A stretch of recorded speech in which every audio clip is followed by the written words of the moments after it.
Hi everyone, and welcome to my channel. My name is Teresa Ellen Arianis, T.E.A., and this is Tea Time Adventures on YouTube. Today is day number 3 in March Mask Madness, and today's mask comes to me from my friend Sandie from Books and Beauty for the Ages. She sent it in friend mail. Since it's a Creme shop mask, the essence might drip out the bottom, but it is Piglet character mask in rosewater and strawberry and clarifying printed essence sheet mask. It smells lovely. Let's see if I can do it this way, show you. So thank you so much for the mask, Sandie. I really appreciate it. I will have Miss Sandie linked down below so you can check her out and give her some love. So, day 3 of March Mask Madness. I will have all of my fellow collaborators linked down below in the description box, as well as the rules for this giveaway. Again, reminding everyone that you have to be subscribed to all the channels that are in this collaboration in order to qualify. That we will be doing 7 days of masks. We're not going to be doing a playlist to click on, but a hashtag of Mask Madness that'll help find all of the channels in the videos. When we are ready to pick the winner on the 27th, the masks run from the 6th to the 12th, and the winners will be drawn on the 27th. So that means the final day for comments, etc., is the 26th of March. We will randomly each pick a day, 1 through 7.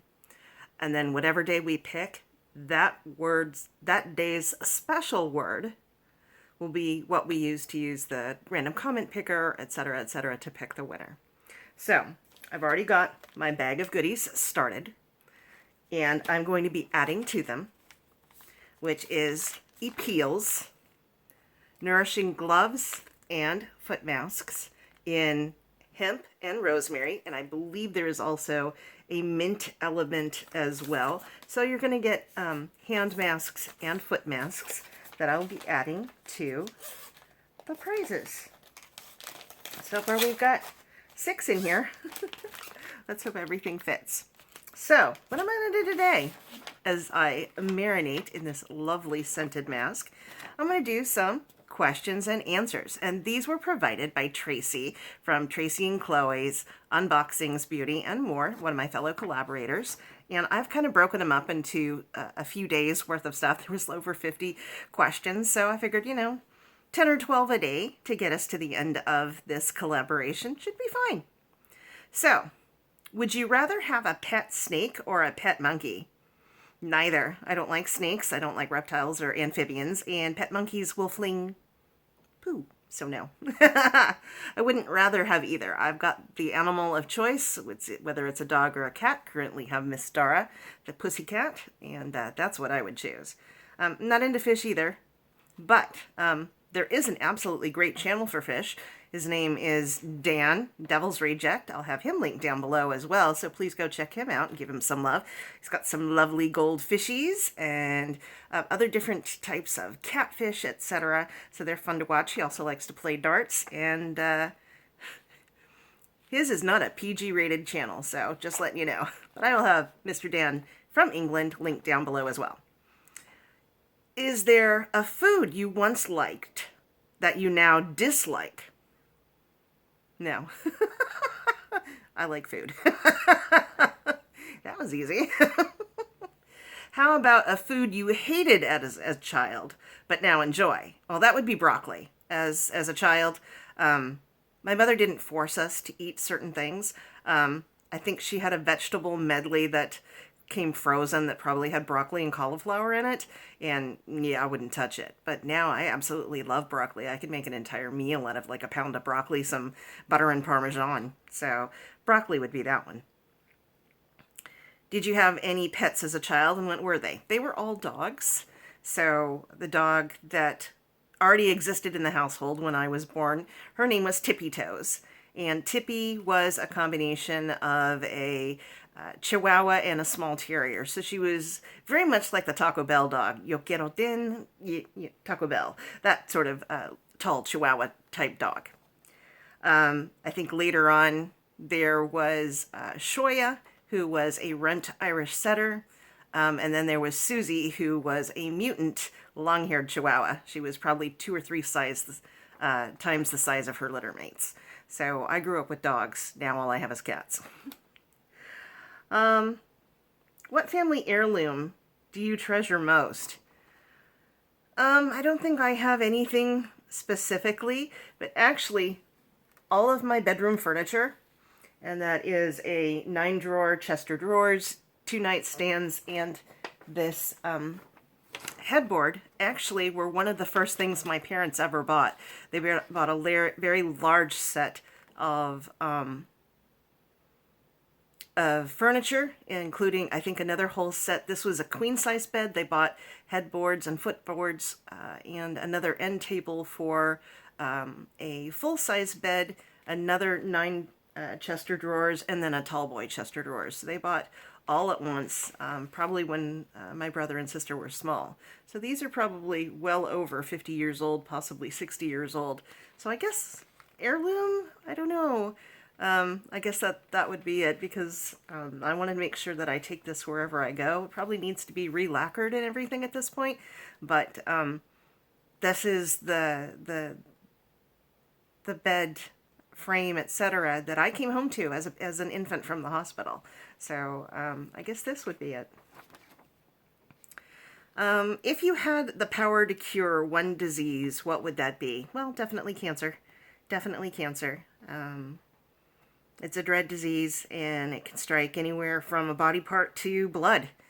And so definitely cancer would be a dread disease that I would like to see cured. What's the furthest back you can trace your family history? To Cortez, leaving Spain, coming over to the New World with the conquistadors. So my mother's been able to trace our family name back that far. I never changed my name when I got married. So Arianis is my maiden name. And when we left Spain, it was Orianis with an O instead of an A. And my mother said that one of Cortez's children married one of my ancestors. So I don't know if it was a child that he had in the New World or if it was a child from Spain, etc. But that's as far as she was able to trace our history back. I don't know if it's direct line, if it skipped around, but my mother did do genealogy for fun, and she traced even her side back 200 to 300 years when the United States was still a colony, and her ancestors came over from Ireland and Scotland. So yeah, back as far as Cortez 500 years ago, coming to the New World. Do you believe in aliens and that life exists on other planets? Absolutely, unequivocally, I do.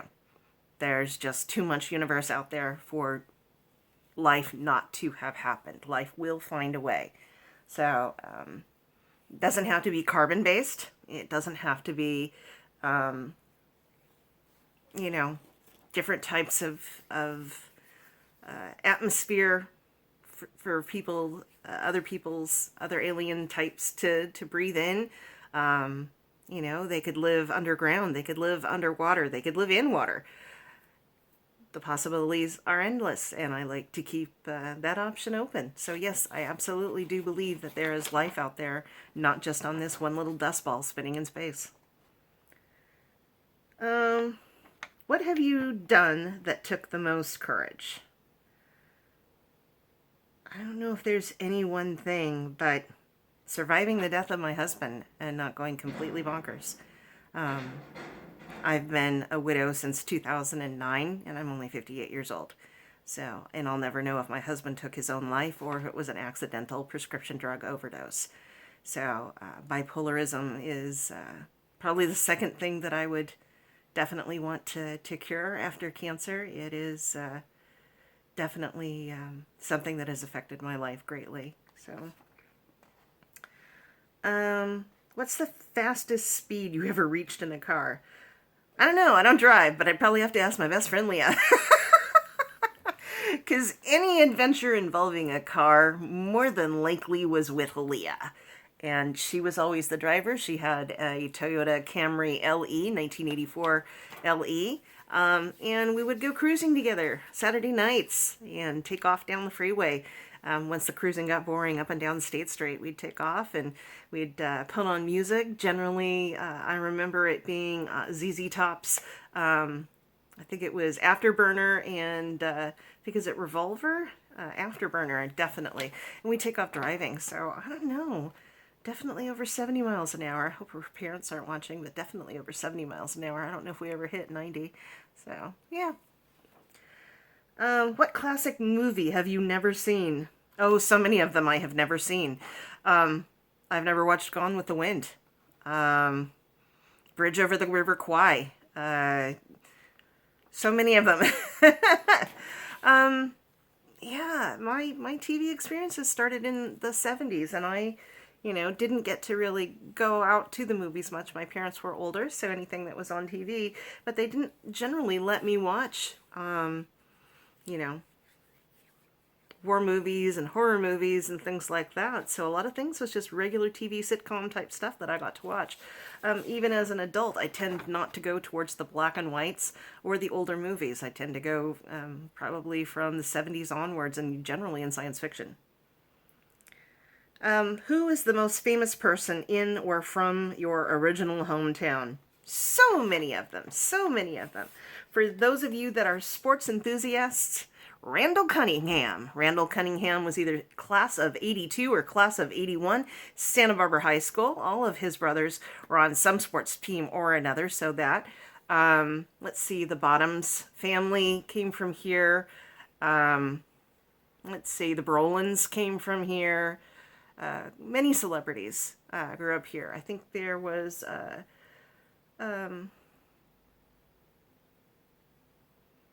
somebody from like one of the medical shows. So since Santa Barbara is only 100 miles northwest of Los Angeles, you have a lot of celebrities in our suburbs of Montecito and Hope Ranch. And so the Beach Boys, I don't think were born here, but they planted themselves here. So I can't say for sure who was born here. I think Katy Perry might have been born here, or at least she went to high school here. So lots of people. So Santa Barbara's known for that. Kind of off the beaten track. John F. Kennedy, when he married Jackie, they honeymooned here in Santa Barbara in our suburb of Montecito. So yeah, I guess that's it. I guess that's it. All I can say. So that's it for answering questions. I hope everybody has enjoyed today's video, and again enjoys the whole collaboration. We've got the giveaway pack is building so far. Day number 3, there are 6 masks in here: hand masks, foot masks, face masks. You never know what's going to end up in here, plus the Tony Moloney little mesh bag as well. So that's it for this round. I hope you all have a excellent day. Please be good to yourselves. Please be good to each other. And I will see you around the net. Bye.